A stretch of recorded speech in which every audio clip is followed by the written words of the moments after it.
Well, good afternoon. In this video, I want to keep it as short as possible as I do with all these summaries, but this may take maybe 6, maybe 8 minutes, I'm not sure. Okay, what I'm going to talk about is looking at the big picture, especially when it comes to crime. Let me say about 2 or 3 weeks ago, this TV program that was airing called Opsporing Verzocht, that's a Dutch name. It means how would I translate it? Opsporing. It's a TV program where you have this presenter that's talking about crimes that have been committed throughout the Netherlands, from murder to kidnapping to theft or assault or even rape sometimes. And live, you can give in tips if you know anything about the case.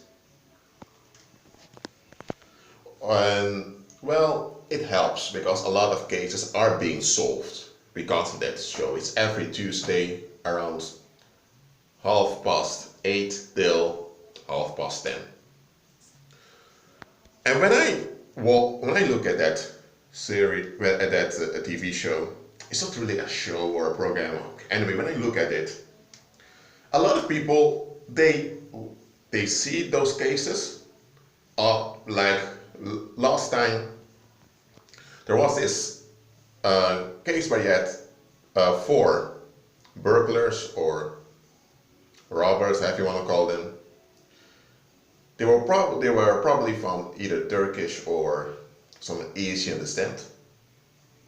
And those men, they were strong adult men. 2 were around 19 till 23 years old. The other 2 were much older, but were physically strong men. They entered an apartment complex where there were cameras around, also in the elevator, and they knocked on the door of a family house. Not a house, but a family apartment. When they opened, well, they pushed themselves in. They assaulted the man of the house, also his wife, his 2 elder children who were in their mid-teens, and there were also 2 small children. And those 2 small children had witnessed how their parents, and also their elder siblings, were beaten up. I mean it. And they began to look for money. There wasn't much money because the family was not rich. It was just that man was just an employee, like most of the people throughout this country. I'm talking about the Netherlands. He didn't even have his own business. But so what did the robbers do? They took clothes, some cheap, some cheap objects like forks, or some souvenirs, and they left. And of course, it was a bit of money from the wallet, I believe from the father. But well, that's all they could get. Now, most people, when they look at this case, they become very upset emotionally because they think, oh dear, those kids, I mean, there are cases where the robbers, when they break in, they take the children away. They even pretend to be someone from the cops and take the children away so that the children would have to witness the robbery. Some robbers do that. They have some kind of humanity. But these guys, they just acted out. I have no other way to say they were just acting out. Now, when you look at this from the small picture, you get emotionally upset and you think we need to lock them up, And I agree with that because you don't do such crap to a family that's defenseless, that has, relatively speaking, they have no money, they have nothing to offer, and you go 4 of you acting out your rage. No. But when you look at the big picture, you're going to think, okay, so you have 4 men that just decides to target a family. Why a family?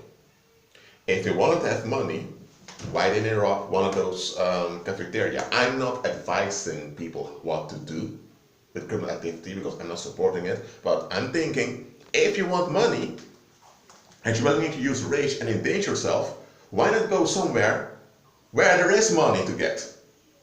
I mean, there are drug dealers out there who sell drugs in the neighborhood, which is harming the youth.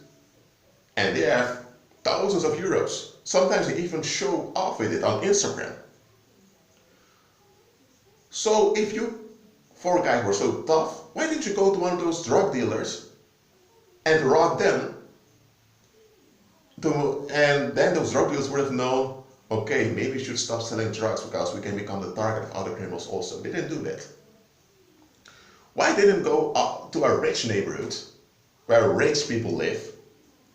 There you have paintings, you have maybe gold or silver objects. There's a lot to get there. Why didn't you do it? No, again, I'm not advising them. I don't even know them. I don't even want to know them, to be frank. It comes down to this. Those men were just acting out rage. And that family was the easiest target they could imagine. That's it. For a lot of people, this explanation may seem too far-fetched, but just think about it. People have this strong urge for validation. People have it. There's no use in denying it. How do people get validation? From societal institutions. When you grow up, your parents give you validation, then the rest of your kin, of your relatives. Then you go to school, you have peers, you have the teacher. Then you join a sports as a kid, or you join some club or some clique of friends. So everyone has this urge to be validated and to be included. People that fear exclusion, that fear itself can cause them to dysfunction. It can even make them physically ill.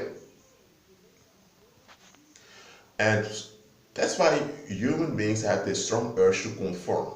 Even if they know that conforming is not the right thing to do, they still conform because this urge for validation is real. It's not something imagined, all right? And when people are included, when they are validated by a collective, they have something to lose. And when they have something to lose, they are willingly to guard what they have to lose. So for example, let's say there are a few guys they're at the bar and you have some drug dealers passing by looking for a fight. Those men at the bar may easily beat those two drug dealers up, but they think, no, if we do this, we have children at home, the children are going to hear about it, how dad behaved, or how dad and his friends behaved. And it's going to embarrass the children. People in town are going to talk about it. We might get a prosecutor behind us, that we might even have to go to jail or pay a fine. And it will be registered. So they think about when they think about the consequences, they think, okay, we're not going into this. Or maybe they're not even thinking of the consequences, but they already feel that if they give in to this, that some danger is coming, so they back off. And here's the thing, cults know this. Cults know that people have this strong urge for validation. And cults also know that when people are, when people are stuck in rejection, they escalate. Look, your body needs to have enough water, enough food, and also enough movement in order to remain in a healthy condition. We know that. But your mind also has conditions that needs to be met for it to remain healthy. And one of those things is that you as human being, that you are acknowledged or validated by your environment. Even psychologists know this, but even apart from psychology, even people in ancient times knew this. It's common knowledge. And so that's why cults, when they approach you, that's the need they are going after. Some people already have a collective that validates them, which is their local church. or they go to a bar often. So they already have something that fills in that void temporarily. So they don't feel the urge to have something else. But let's say that you are going to a local church, but that for some reason there's conflict over there, and you don't know how to resolve it. What's happening now? Your sense of validation has been disturbed. So you want it to be fixed. Okay? And at this moment you are vulnerable. And that's when cults come in and they snap you. That's why they snap you away. And you're not even aware that you're being snapped away. That's how things go. When you do wake up, it's often way too late. I began this video with talking about crime and about the big picture, and now I'm moving towards cults. What am I doing here? Simply said, people, when they don't have these societal bonds, when they don't have societal validation, most people, they escalate, they freak out, they become violently obsessive. And people in society don't want that. You don't have enough prisons to lock everyone up that escalates. Even if you have enough prisons, you still need to maintain those prisons. You need to have people that guard them. So it's very costly. And you also don't have the capacity to execute people all the time. So what do? You make sure that there is an urge and there's a need to conform. One way to make people conform is having a job, because without a job you don't have money, so you can't survive. So that's one way that you can make people conform, that people are conditioned to get along together. But even that is not enough, because when you have a large territory with thousands, maybe hundreds of thousands of people, maybe even millions of people, it becomes difficult to make everyone get along with one another. So what do then? You raise up cults. It's that easy. When you have a cult, it can be a cult of maybe 100 people or 10,000 people. When you have a cult, people have a common goal, a common purpose that they're fixated upon. So those people, they have these bonds that they generate together. They belong somewhere. Because you belong somewhere, people feel validated. You'll treat the insiders better.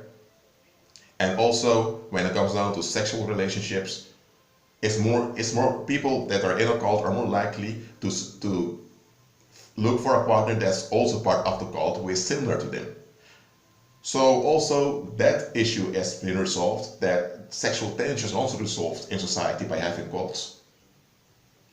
Now, not really resolved, but it's limited. And the sense of loneliness can also disappear because you have a common purpose, that you work with other people, that you work together with other people. So cults do solve certain issues. I say solve, quote unquote, because what cults do is cults bring relief. For example, those 4 men, they had rage and they acted it out. People don't want that. If those 4 men would have been involved in a cult where there were a lot of demands upon them, they would have been occupied and they would have been, how do I say it, they would have been so into whatever the purpose of the cult is that they wouldn't even imagine acting outrage, because they would have probably a common target for their rage together with other cult members, and they would have something to lose because they're validated, they're welcome, they're wanted over there. So that's why we have cults that are accepted by society. I'm not going to mention names of cults now because I don't want to get into all this labeling. People say, no, that is a cult or that's not a cult. No, you have cults, and some cults are accepted because they have an economic purpose in society. Other smaller cults tend to radicalize, so people repress them. But the reason we have cults is because cults bring societal relief. For example, if you have children that have been whether it's sexual abuse or they were maybe not sexual abuse, maybe they were just emotionally neglected by their environment because the people around didn't know how to handle children, or the people were just bad people. Those children become adults and they will be in that society. And now others will have to deal with those individuals. If people refuse to deal with them, that's going to cause trouble. And that is so now, and to force people to deal with them is also going to bring contention. So what do? When you have cults, those cults know how to trace people with emotional wounds, and those people with emotional wounds are trapped. So then when those people with emotional wounds are trapped into a cult, everyone else in society will think, whoa, those are weirdos. We don't want to deal with them. So now people have an excuse for not wanting to deal with them. So now they are relieved. Now they don't have to feel responsible for their rejection towards those people. And those people now, they don't even care about rejection because they are included somewhere.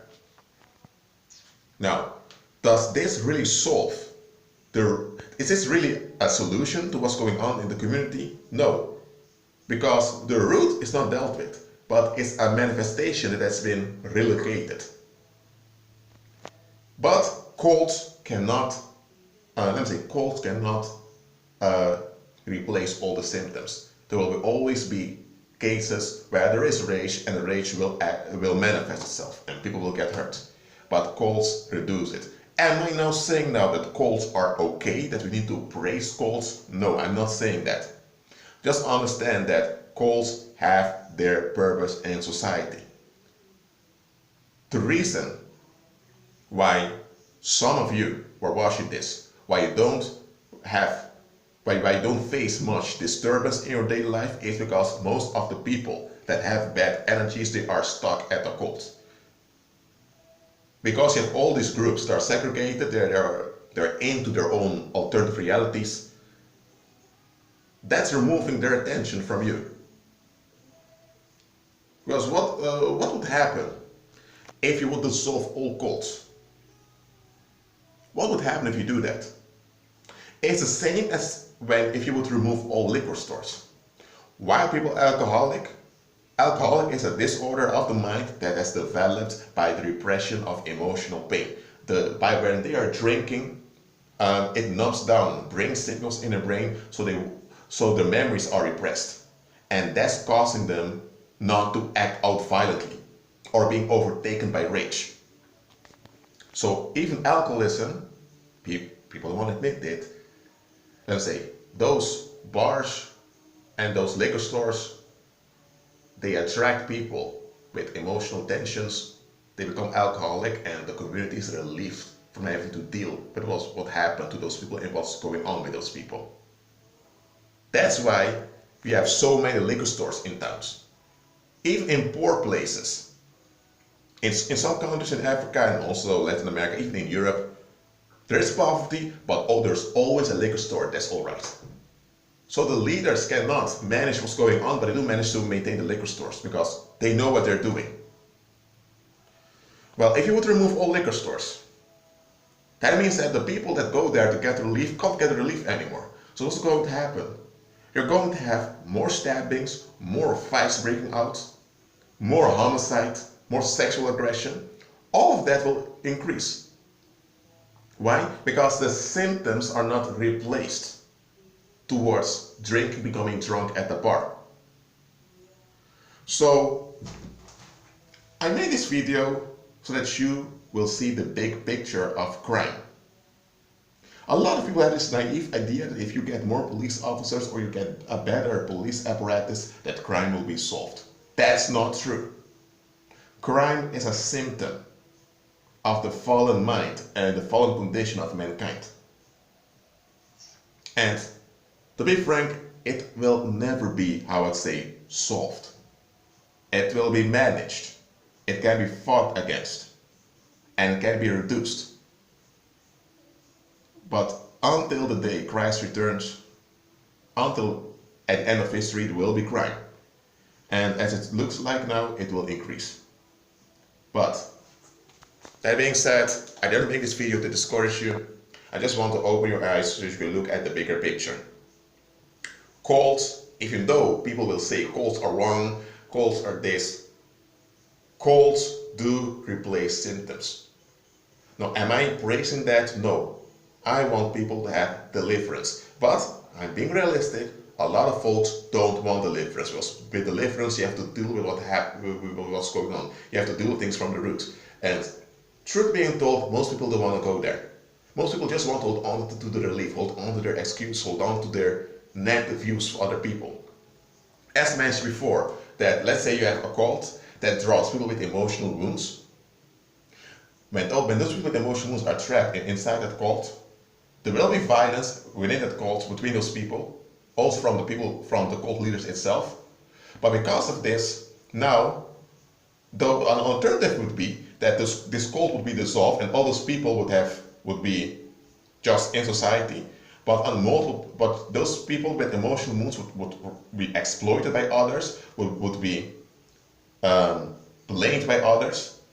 And that's now you're going to have more violence throughout the community that you can't oversee. But by having a cult, it has been reduced. That's also an advantage that a lot of people want to hold on to. So if you really want a deliverance, the community also needs to be addressed for what they are permitting. Well, that's it for now. Enjoy your day, remain in prayer, and be at peace.